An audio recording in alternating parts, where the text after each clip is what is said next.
पश्चिम बंगाल में विधानसभा चुनाव की सरगर्मियां तेज हैं। अगले साल के मार्च अप्रैल में बंगाल विधानसभा चुनाव का ऐलान हो सकता है। चुनाव जैसे जैसे करीब आता जा रहा है, राज्य में राजनीतिक हलचल भी तेज होती जा रही है।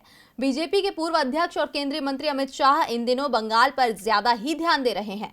इस समय भी उनका बंगाल दौरा चल रहा है। आज अमित शाह बीरभूम में थे। तो आज अमित शाह के दौरे के दूसरे दिन क्या रहा बंगाल की राजनीति का हाल, देखिए हमारी ये रिपोर्ट।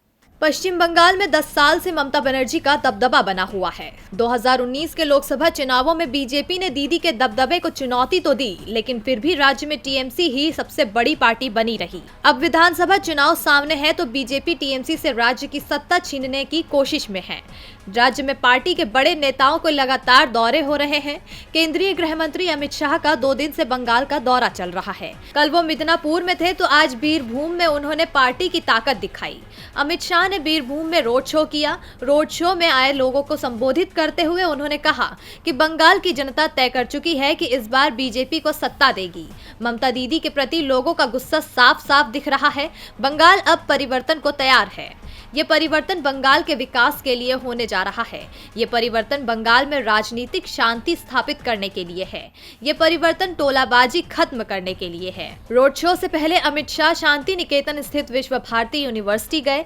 यहाँ पर उन्होंने गुरुदेव रविंद्रनाथ टैगोर को नमन किया। इसके बाद बीरभूम में बाउल गायक के घर दोपहर का भोजन किया। पश्चिम बंगाल विधानसभा चुनाव बीजेपी के लिए बेहद अहम हो चुका है। इसलिए पार्टी ने बीजेपी अध्यक्ष जेपी नड्डा और केंद्रीय गृह मंत्री अमित शाह के हर महीने बंगाल आने का कार्यक्रम रखा है।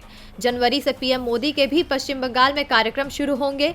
बंगाल में बीजेपी की बढ़ती सक्रियता को देखते हुए टीएमसी ने भी अपनी तैयारी शुरू कर दी है। पार्टी प्रमुख और पश्चिम बंगाल के सीएम ममता बनर्जी लगातार राज्य का दौरा कर रही हैं। ममता पार्टी नेताओं के साथ भी लगातार संपर्क में है।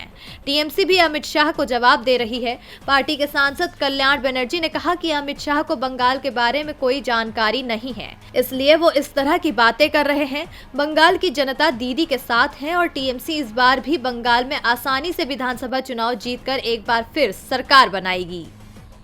डीबी लाइव की रिपोर्ट।